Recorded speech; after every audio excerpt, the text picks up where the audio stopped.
দোস্ত এবারে Asia cup কিন্তু আমাদের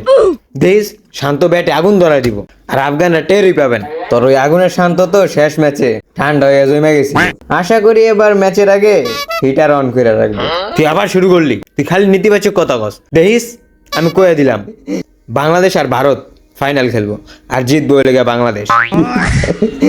তোর মাইন্ডে এশিয়া কাপ শুরু হইলেই আমরা শিরোপা নেই বাস্তবে নেটে 25 রান কইরা খেলোয়াড়রা টিকটক বানায় এই যে ছেলেরা সারাদিন খালি ক্রিকেট ক্রিকেট ক্রিকেট রান্না করে গ্যাস শেষ কেউ একদিন সিলিন্ডার এনে দিলি না আর রিফাত তোর শার্ট শুকায় নিচে পড়ছে পাশের বাসা রাহান ওটা দেখছে আরে এটা অনেক গুরুত্বপূর্ণ আলোচনা বাংলাদেশের ভবিষ্যৎ নির্ভর করতেছে আজকের স্কট বিশ্লেষণের উপর